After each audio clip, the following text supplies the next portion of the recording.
El ciclo de conferencias en que esta comunicación se inscribe se denomina Trayectorias Investigadores de la D y tiene por objeto la intercomunicación intelectual de los investigadores de esta área de historia, la difusión y la comunicación con un público activo.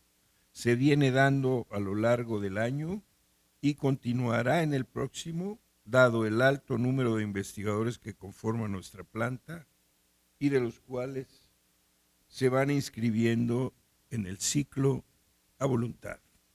Este jueves 30 de julio del presente tendremos la oportunidad de escuchar el desarrollo de un tema en extremo actualizado y juzgado en términos teóricos que nos atañe a todos, si bien a diverso grado de comprensión.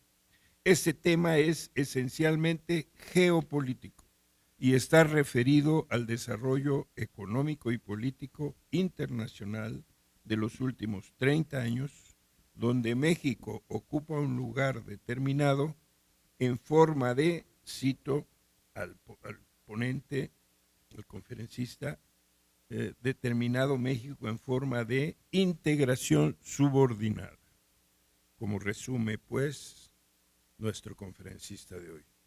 Esta integración es desde luego a un liderazgo anglosajón que arrastra en modo representativo, como todos podemos observar, la historia del desarrollo del sistema socioeconómico que ha sido protagónico de la estructuración de la economía y del poder.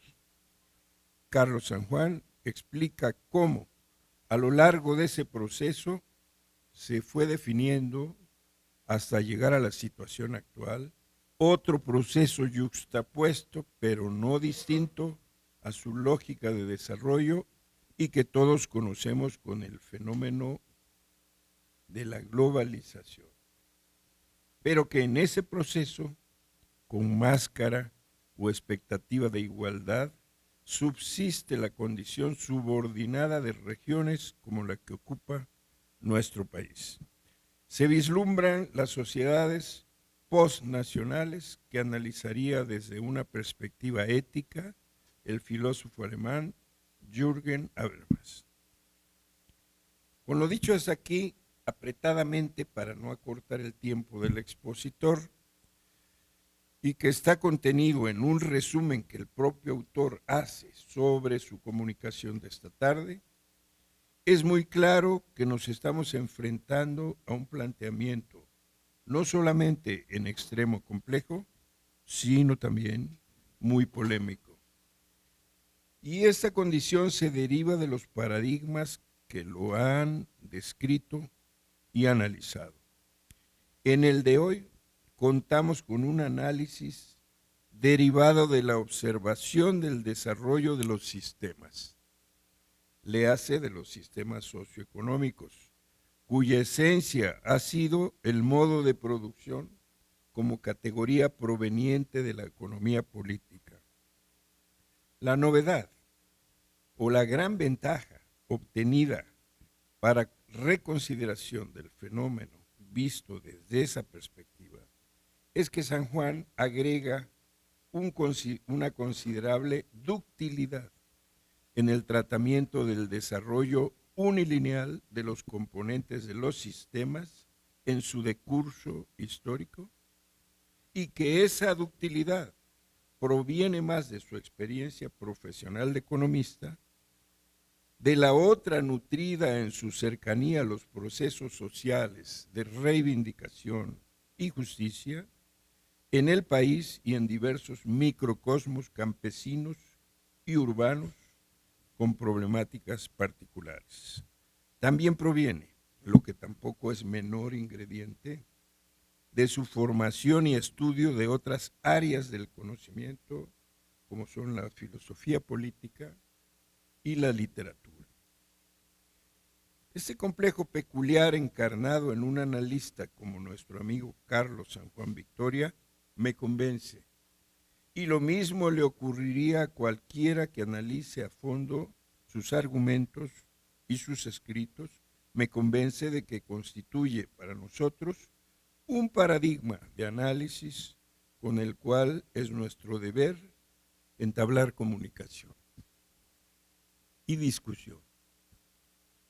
Para tal ocasión es esta conferencia donde Carlos hace un esfuerzo de concentración y resumen que esta vez con su exposición oral nos dará más chance de participación e intercambio.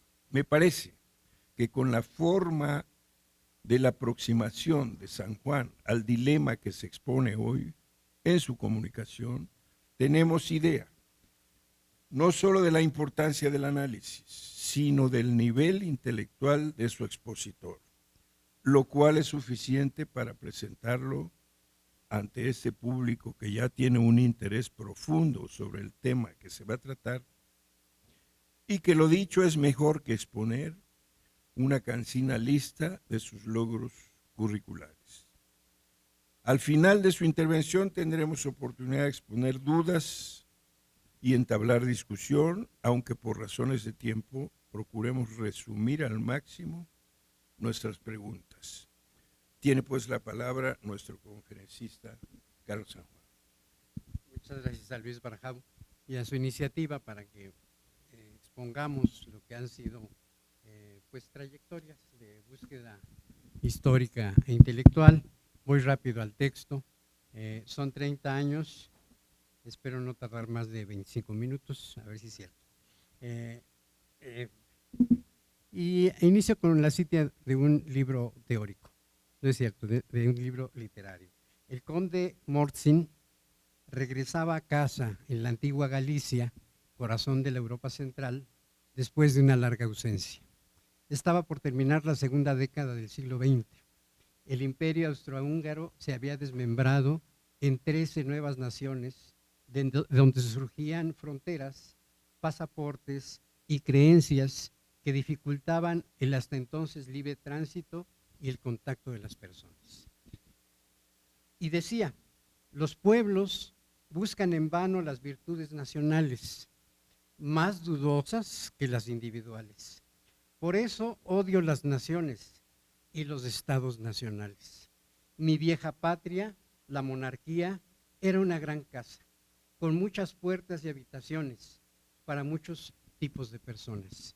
Esta casa la han repartido, dividido, la han hecho pedazos. Desde la nostalgia y el rechazo, el conde Morzin, personaje del busto del emperador, pequeña novela de Joseph Roth, atestiguaba un doloroso cambio de época. La caída de los bloques imperiales y la paralela masificación de los estados nacionales ansiosos de soberanía por todo el planeta. Algo parecido me ocurre a mí, que no soy conde y sí mesoamericano, y que a la inversa de este personaje fui educado en la integridad de la nación y de su estado, con su claroscuro inevitable y sus emociones encontradas, y que ahora, en ocasiones con rechazo y en otras con alegría, veo los signos de un cambio de época que la va transformando de manera silenciosa y pausada, pero sin descanso. Los signos apuntan a un movimiento contrario al que indignaba al conde Morzin.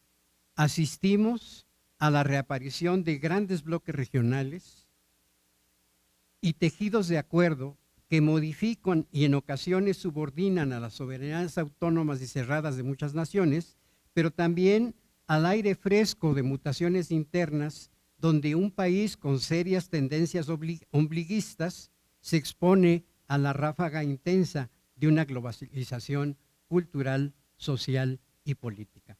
Hay en curso un abanico de mutaciones diversas, donde lo mismo aparece la homogeneidad espantable de los consumos masivos, la arquitectura de plazas comerciales, de aeropuerto o las instalaciones en el arte comercializado, todas similares en las galerías del mundo, hasta los mestizajes inesperados, donde, por ejemplo, el hip hop reinventa la música local de los pueblos trepados en escarpadas sierras, o las causas de pequeños pueblos que en ocasiones tienen ecos globales, aunque su lenguaje sea el zapoteco, el celtal o el rarámuri. A partir de hace 30 años, avanza silenciosa esta gran transformación. Quisiera hablarles de 3 grandes ramas que abrazan y cambian a la supuesta soberanía de este Estado-nación donde nos formamos y que abren modificaciones fundamentales. Por ambas vías, esta casa cerrada que fue la nación y el Estado, tal y como se conoció, historió y reflexionó en el siglo XX, cambia de manera irreversible. Su presente ya es el futuro de un mundo posnacional, a veces frágil y absorbido, en otras persistiendo terco en sus trayectorias históricas, pero cambia día a día. Desde Brodel y Koselleck sabemos que el presente que nos toca vivir confluyen varias capas de tiempo histórico. Para los fines de lo que platico, la más profunda es que los 2 siglos republicanos se conviertan en una estación de paso, en un resplandor intenso entre la pertenencia a la monarquía española, un orden mundial que atrapaba parte de 4 continentes, y el naciente bloque de América del Norte.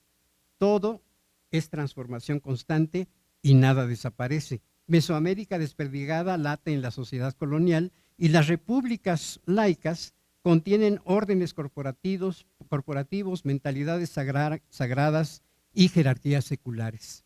Algo se sospecha la derecha norteamericana cuando advierte ahora que el principal peligro a la América anglosajona son los hispano-mexicanos y su correosa cultura que permanece terca y que se debe proceder a una integración de neutrones, es decir, solo el territorio y sin mexicanos, es decir, con acceso a tierras y hombres, pero con muros en las fronteras.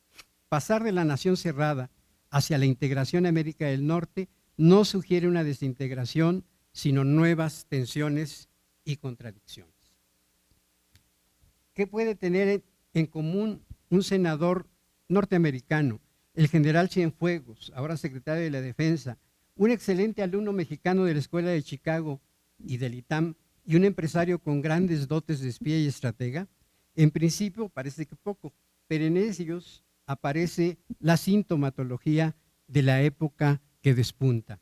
Empecemos con un senador, Richard Lugar, en confianza Dick, uno de los senadores con mayor experiencia en Estados Unidos, republicano de vieja cepa, culto y de buen talante, encargado del Comité de Relaciones Internacionales del Partido Republicano y que creó un prestigioso centro de estudios estratégicos para los problemas claves del siglo XXI, alimentos, energía, seguridad, entre otros, y promotor de la iniciativa Lugar de Energía, un proyecto estratégico para asegurar los energéticos de Occidente, entiéndase por ello, América del Norte y la Unión Europea. Vino a México en octubre del 2012 a una reunión con los personajes de las fuerzas políticas responsables de gobernar a partir del 2013. En el recinto de la Embajada de Estados Unidos se reunió con miembros de gobierno electo, también con los dirigentes de los 3 partidos mayoritarios en la Cámara de Diputados y del Senado, así como con dirigentes empresariales. Se lograron acordar términos que abrieron una ruta con 2 objetivos. Por un lado, que el senador pudiera manejar en Estados Unidos el compromiso de los mexicanos presentes en la reunión para que el Senado norteamericano aprobara en fast track el llamado acuerdo transferizo de hidrocarburos. Si ustedes recuerdan, son las reservas petroleras fronterizas en el Golfo entre México y Estados Unidos. Se le informó a este Senado que México está asentado sobre 10.400 millones de barriles de petróleo en reservas probadas. Era la garantía de abasto ante un Medio Oriente en conflicto crónico. Había que pasar de golfos del árabe al de México. A su vez, y con el aval político y jurídico de las principales fuerzas políticas del vecino, los diversos mexicanos invitados a la embajada, el ejecutivo entrante, los líderes de los partidos dominantes en el futuro Congreso, es decir, los creadores del Pacto por México, llevarían a cabo una reforma a fondo de la Constitución y las leyes secundarias petroleras. El propósito estratégico era introducir las garantías a la inversión privada en la explotación de yacimientos petroleros descubiertos y por descubrir en el territorio y la plataforma marítima mexicana. De ahí se desprendieron un año después una cascada incontenible de hechos de gran calado, donde en coordinación perfecta el Senado norteamericano aprobó el 19 de diciembre los acuerdos referidos y el 20 de diciembre se promulgaba en México por el presidente Peña Nieto las reformas constitucionales a 3 artículos de la Constitución para dar cabida a la inversión privada en hidrocarburos. Pequeño paréntesis, los síntomas de una edad posnacional alteran con sus contrastes el modo de entender y valorar ese siglo raro en el mundo y en México, el siglo XX. Se dice que es la nostalgia de los que aún nos educamos en su ambiente autocentrado, pero también es un hambre de comprensión, de entender cómo se pudieron tejer tantas historias para provocar experiencias que alteraron el rumbo de familias, de generaciones, de naciones y continentes enteros.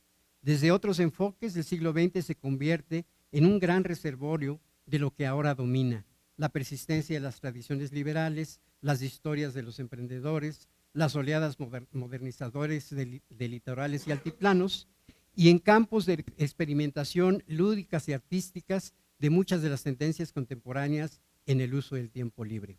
El siglo XX, desde los gérmenes de una edad posnacional, no palidece, sino que se alza pleno de interrogantes, de maravillas ocultas y de afanes por contar historias. Desde el presente, el pasado crece y se convierte en campo de disputa. Cierro el paréntesis.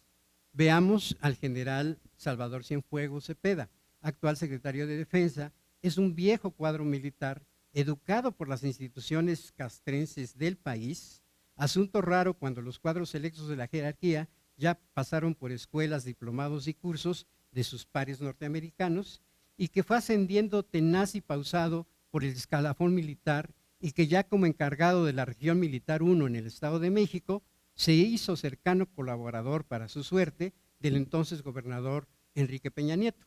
El 24 de abril de 2014, la Secretaría de Defensa, ya bajo su mando, se vistió de gala para recibir a los comandantes supremos de las Fuerzas Armadas de Estados Unidos y de Canadá para la llamada reunión trilateral de ministros de defensa de la América del Norte.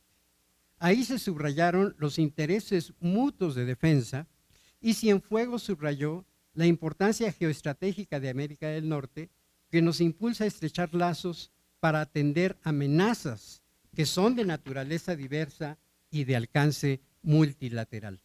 El diagnóstico estadounidense de amenaza, no hay que olvidarlo, incluye el terrorismo, el narco, el renacimiento de la carrera armamentista contra Rusia y China y la guerra cibernética contra Corea del Norte y China. Sin mediar información, análisis y debate público, la seguridad nacional mexicana se imbrinca en la longitud de guerra de la gran potencia y en la seguridad geopolítica de la América trilateral del Norte. No son palabras vacías. Hay detrás un proceso de creciente cooperación entre los ejércitos, la Marina y las policías federales, y su homologación y normas y conductas con las dictadas por el ejército norteamericano. Abuelo de pájaro, 3 rápidas referencias de un camino accidentado, con quiebres, pero también fuertes continuidades. Con el presidente Zedillo y el paquete de rescate a la crisis mexicana de 1995, el gobierno demócrata de Clinton, aparte de integrar el paquete financiero a cambio de petróleo, logra que México acepte la certificación de la lucha contra el narco y acentúa la colaboración entre los dos ejércitos. De ahí nace la idea norteamericana de que México y Estados Unidos crean su tercer vínculo de integración, no solo comercial y de inversiones, sino también militar. En 2001, y con las Torres Gemelas en picada, Bush hijo militariza la seguridad nacional norteamericana y logra que en 2005 el entonces presidente Fox firme el ASPAN, el Acuerdo para la Seguridad y la Prosperidad Norteamericana, que luego daría origen a la Iniciativa Mérida. El gobierno de Calderón y su guerra contra el narcotráfico acentúan este proceso en varias direcciones. Convierte al país en el gran importador de armas aumenta presupuestos de su personal militar y de la Policía Federal, se incrementan los entrenamientos y las maniobras conjuntas de los ejércitos y la Marina, aumenta la oficialidad educada en centros estadounidenses. Una de sus mayores aportaciones es que en 2012 inician los trabajos de la Academia Nacional de Formación y Desarrollo Policial en San Salvador, Chachapa, Puebla, que está organizada, coordinada y financiada por el gobierno de Estados Unidos. Sin embargo, la cereza del nuevo pastel es la apertura en territorio mexicano de la llamada Oficina Binacional de Inteligencia. Ahí labora, me voy muy rápido porque son muchos, personal del Pentágono asignado a la Agencia de Inteligencia Militar, a la Oficina Nacional de Reconocimiento y a la Agencia Nacional de Seguridad, agentes de la Oficina Federal de Investigaciones, del Departamento de Justicia, de la Oficina de Alcohol, Tabaco, Armas de Fuego y Explosivos, agentes de inteligencia de la Guardia Costera, de la Oficina de Cumplimiento Aduanal y Migratorio.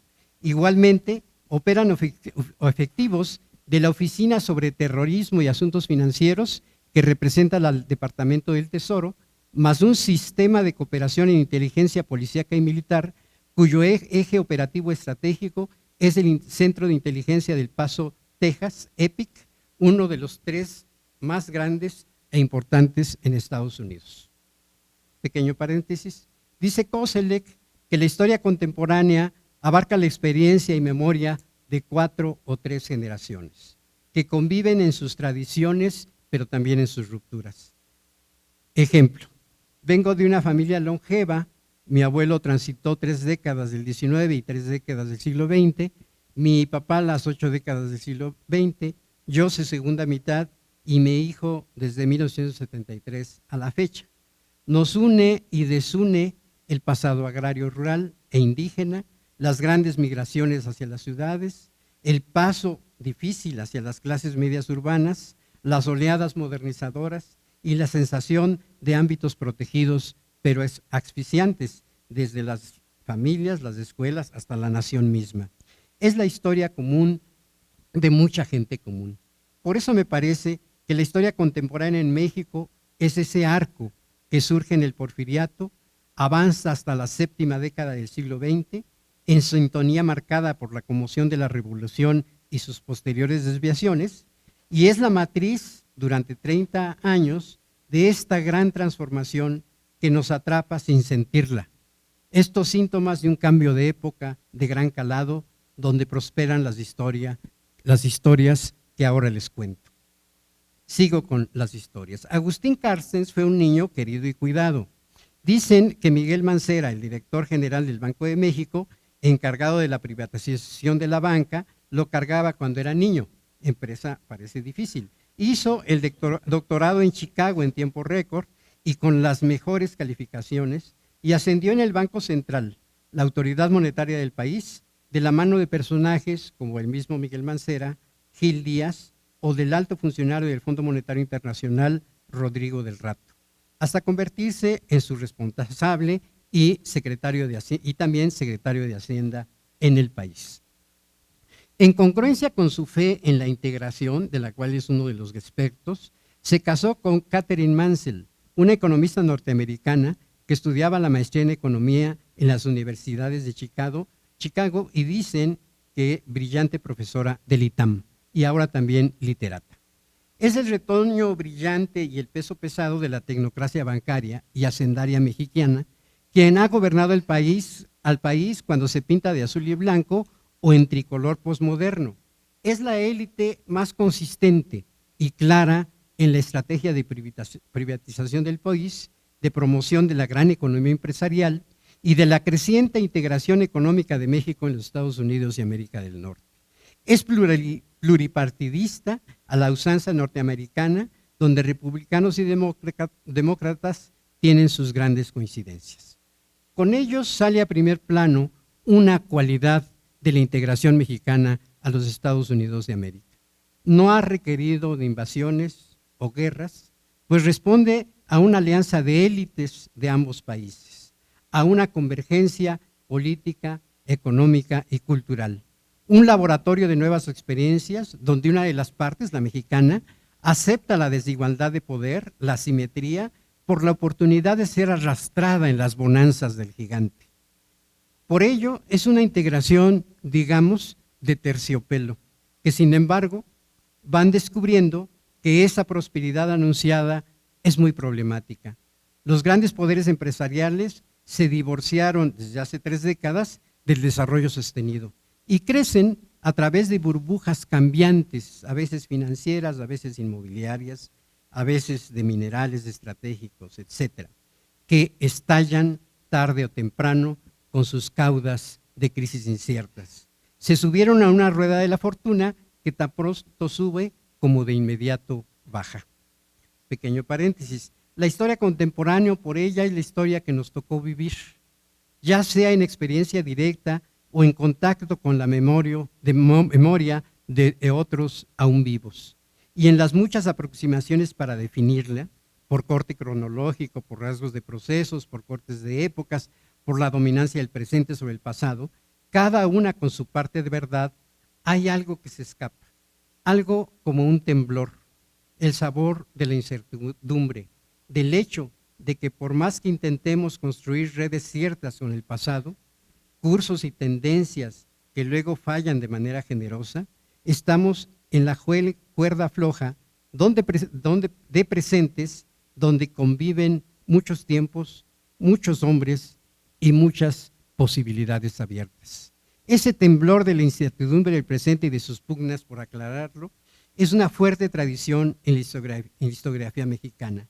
Bustamante, Alamán, entre muchos del siglo XIX, transmiten en sus escritos ese temblor de un presente inseguro que intenta orientarse por la historia, pero que se sabe oteando apenas y que desde su precariedad y su temblor combate por las interpretaciones y por el sentido de su tiempo. Cierro el paréntesis. Y por último, algunas pequeñas referencias a un personaje muy interesante que lo mismo se desenvuelve como pez en el agua en los tejes y manejes de las grandes empresas petroleras como Magnate, en los sótanos de la inteligencia política y militar de la CIA y el Pentágono, en los circuitos sofisticados y peligrosos de la alta política de Washington, y que tiene un interés peculiar por México, no solo como depósito de recursos petroleros, sino de manera íntima y afectiva, en el trato con los hispanos y mexicanos, al grado de que su nuera, Columba Garnica, del Bajío, la esposa de Jeb, su hijo pequeño, es mexicana de origen. Y a sus nietos les dice con cariño verdadero sus cafecitos. Hablamos de George Herbert Walker Bush, el de adeveras, el padre y tutor del posible sucesor de Obama en la presidencia de los Estados Unidos de América. Bush padre aparece en el origen de estos diversos síntomas de una nueva época. Lo vemos en 1960 y tal vez con la convicción de que la tierra y el subsuelo es de quien la trabaja, bautizó a su propia empresa como la Zapata Offshore Oil Company y se asoció con Jorge Díaz Serrano, más tarde responsable de Pemex con López Portillo, y su empresa Performaciones Marinas del Golfo, Permargo. Luego, en 1983, aparece como encargado de la CIA desde donde inició la ofensiva contra el narco mexicano y sus vínculos con generales, gobernadores y la clase política mexicana. Fue muy cercano a la pugna abierta a raíz del asesinato de un agente de la DEA por el cártel de Sinaloa en 1985 y de las presiones a los gobiernos mexicanos para que aprendiera y extraditara a los responsables. Luego, fue promotor de los encuentros con el entonces presidente Carlos Salinas de Gortari, él también como presidente, en la creación de lo que llamaron el espíritu de Houston. Esa convergencia política y cultural de las élites de los dos países que dio origen al más grande experimento de integración norte-sur a la fecha y que se llama el Tratado de Libre Comercio.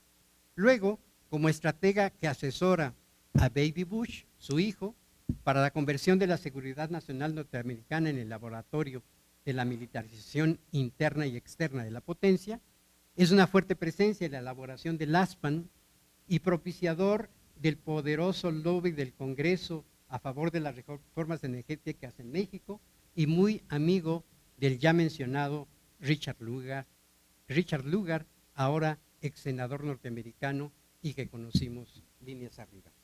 Y es que George Herbert Walker Bush es parte de esta generación de norteamericanos dispuestos a relanzar la hegemonía de la potencia hacia el siglo XXI, uno de los diversos estrategas y arquitectos de la nueva época posnacional, no para ellos se conservan como el gran Estado nacional, pero sí para los subordinados, y que aparecen en el origen y desarrollo de esas tres grandes ramas que han abrazado a la nación mexicana y transforman a su soberanía.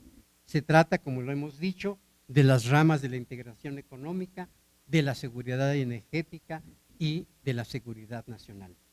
Con ello, asuntos que antes se podían decidir en clave de interés soberano, ahora se colocan en otra comunidad imaginada, muy llena de trabas y de agujeros, el bloque de América del Norte. Sin ninguna aspiración a constituirse en espacio común de valores y de flujo de hombres, como alguna vez se imaginó a sí misma la Unión Europea, sino en espacio de grandes intereses de poder que incursionan cada vez más, con más libertad, en su territorio.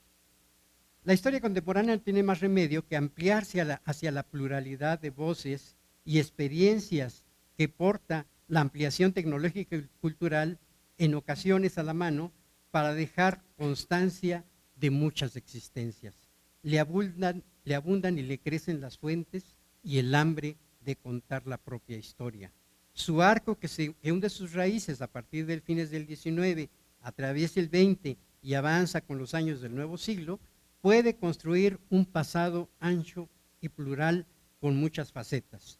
He hablado solo de una de ellas, donde recorrí una pequeña galería de hombres de poder que van cambiando la época. Y no puedo sino mencionar de paso el otro gran foco de interés de mis trabajos que podríamos llamar las muchas rutas de los de a pie. Y es que en este arco, y en particular en su último tramo, que despunta hacia lo postnacional, se intensifica un flujo poderoso que atraviesa sus poblaciones, a veces como vendaval migratorio, en otras como conflictos y causas que van encontrando ecos nacionales y hasta globales, en una clave híbrida nacional y global a la vez. Por un lado, se esfuerza y reclama derechos de justicia y responsabilidad de este Estado, una especie de apropiación popular del Estado, el derecho y la soberanía desgarrada, pero a la vez no deja de abrirse y de manera original y pionera a escala mundial hacia los horizontes globales, con sus identidades nómadas, las redes de apoyos transnacionales, las instituciones y los acuerdos internacionales, por donde confluyen los sufrimientos y las esperanzas comunes de muchos y muy diversos por todo el planeta. El internacionalismo de los de a pie. Pero esa es otra historia que espero encontrar el tiempo y motivo para contarla. Muchas gracias.